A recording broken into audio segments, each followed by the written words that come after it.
first.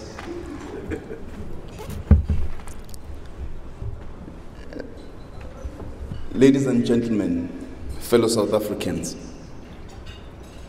one of the critical lessons that the global economic slowdown has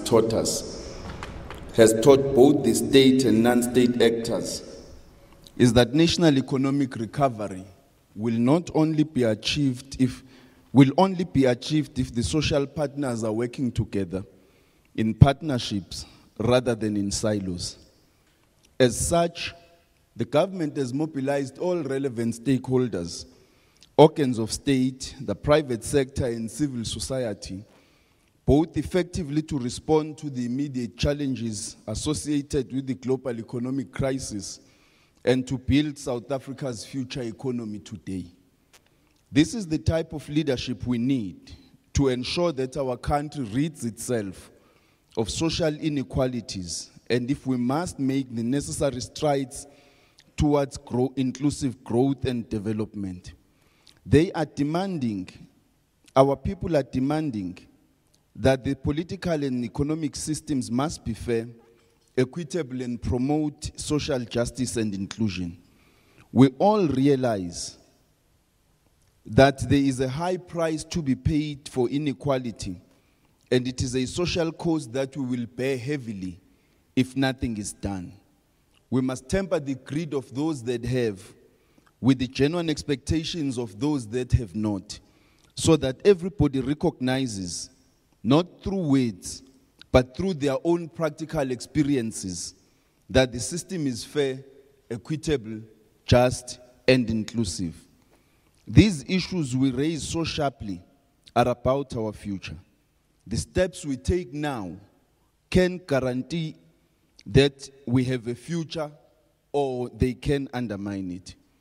Under the leadership of President Zuma, the government has established a Presidential Infrastructure Coordinating Commission with a fundamental objective of correcting both government and market failures through coordination and allocation of resources in growth-enhancing sectors of the economy.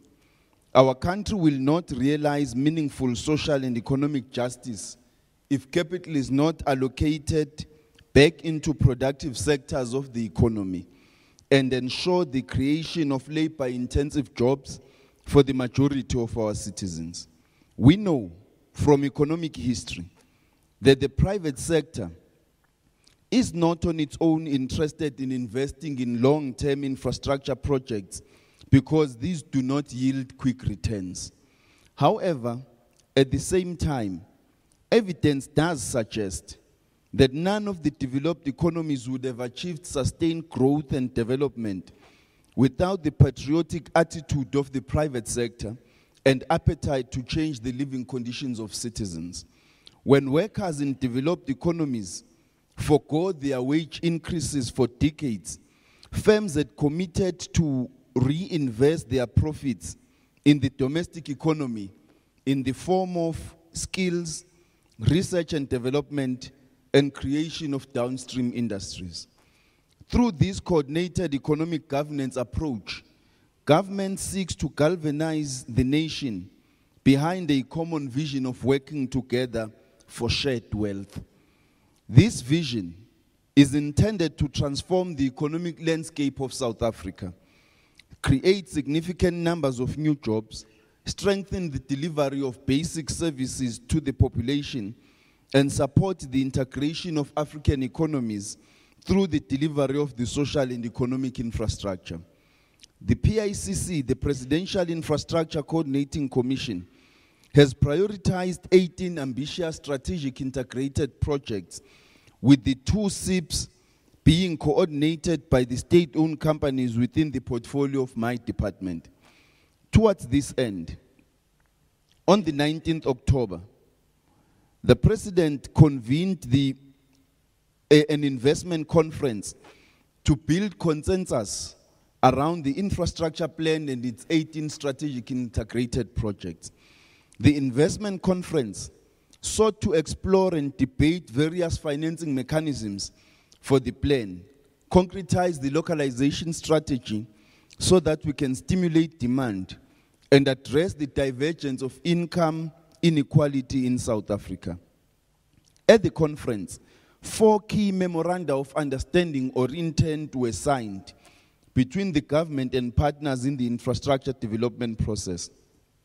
That is, 1, an MOU towards the Infrastructure Development Social Accord signed by representatives of government, business, labor, and community constituencies to address collaboration on key issues, including finance and containment and cost containment, creating a productive and constructive industrial relations environment, pursuing significantly developmental goals such as greening the economy, skills development, empowerment, and small business development.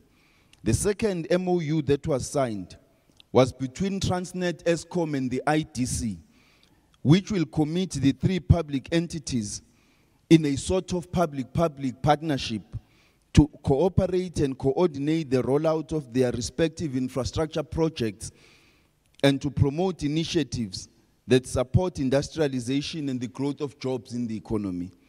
The third MOU was between the government and the Engineering Council of South Africa to structure a partnership in terms of which engineering skills will be made available across the state in support of the infrastructure program in order to complement the available skills in the public sector, as well as medium and long-term efforts to turn the public sector into the employer of choice for engineering graduates.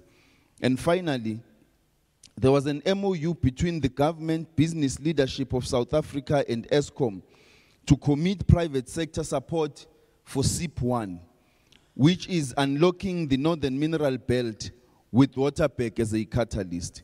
BLSA will set up a private sector office that will liaise and collaborate with government's appointed coordinating agency for SIP1, that is Eskom. Eskom has a key role in the coordination of SIP1, which will focus on unlocking the Northern Mineral Belt, entailing investment in rail, water pipelines, energy generation and transmission infrastructure, which will catalyze the unlocking of rich mineral resources in Limpopo, resulting in up to 98,000 direct jobs across the areas covered. Urban development in the Waterberg will be the first major post-apartheid new urban center and will be a green development project. Limpopo is endowed with commodities such as coal, platinum, and other minerals for local use and export. Hence, the rail capacity is being extended to Mpumalanga power stations, and for export principally via Richards Bay and in future Maputo via the Swazi rail link. The additional rail capacity will shift coal from road to rail in Mpumalanga. The multiplier effect of this investment is that there will be positive environmental externalities and social benefits to the provinces. The supportive logistics corridors will help to strengthen Mpumalanga's economic development. Transnet, for its part, has the role of coordinating the Strategic Integrated Project 2, which focuses on the Durban Free State-Gauteng corridor, logistics and industrial corridor. The objective of this project is to strengthen the logistics and transport corridor between South Africa's main industrial hubs, improve access to Durban's export and import facilities, raise efficiency along the corridor, and integrate the Free State industrial strategy activities into the corridor. It will further integrate the currently disconnected industrial and logistics activities, as well as marginalized rural production centers surrounding the corridor that are currently isolated from the main logistics system. The successful implementation of these projects will require an extremely high level of coordination between different state-owned companies, government departments and agencies, as well as private sector companies. For example, the Waterberg coal projects will require coordination between Eskom, Transnet, Water Affairs, municipalities, Sasol, and coal mining companies among others. We need to acknowledge that the ability to design and efficiently implement game-changing mega projects is an extremely strategic capability for a developmental state. Mega projects create an economic momentum, both through the process of their construction and the ongoing economic activity that they spawn. We need to build a culture of continuous investment and project implementation. Coming off a low base in 2004, both Eskom and Transnet have put considerable effort into building their capabilities to manage and leverage the procurement of large capital projects and complex capital equipment, both to get value for the enterprise and drive an industrialization process in their supply chains. In the interim, some profound lessons have been learned by both Eskom and Transnet, and significant new organizational capabilities in the form of methodologies, processes, and systems have been and continue to be built to manage these programs. Eskom has taken the initiative of codifying these lessons learned and capabilities into a toolkit which is presently under production, and has further launched a project management training center of excellence to start systematically to entrench these lessons throughout the organization. I believe both Eskom and Transnet are fast becoming leaders in this field and will be able to implement and leverage projects of a scale and complexity that is beyond the capability of any other organization in South Africa. In order more systematically to oversee the rollout of both the state-owned companies' infrastructure program and the PICC programs, where Eskom and Transnet are playing a leading role, the department has established a strategic partnerships program which will, amongst other things, focus on enhancing the department's ability to oversee the infrastructure rollout process, as well as building a well-oiled machine to drive investment in the economy and unlock new opportunities for economic growth and development. We need to embed these new capabilities in order to better to equip the state in future effectively to implement gigantic capital projects.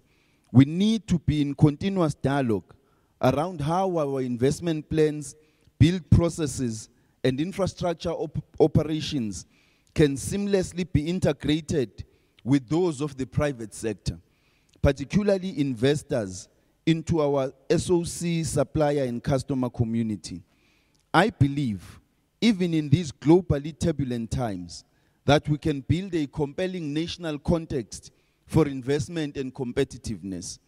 It is for this reason that we work tirelessly, as we have stated it last year, to drive efficiencies, transformation, and productivity in our state-owned companies, their customers and suppliers, in order to create jobs, develop skills, and pursue industrialization.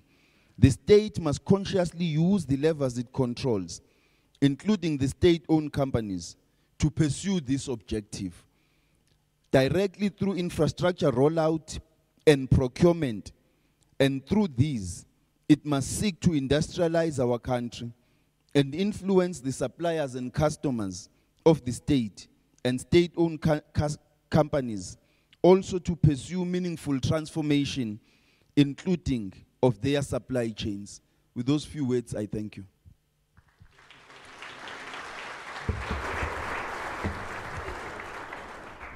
All right, our thanks to Minister Gigaba for those opening remarks, and I think he's given us food for thought to digest on.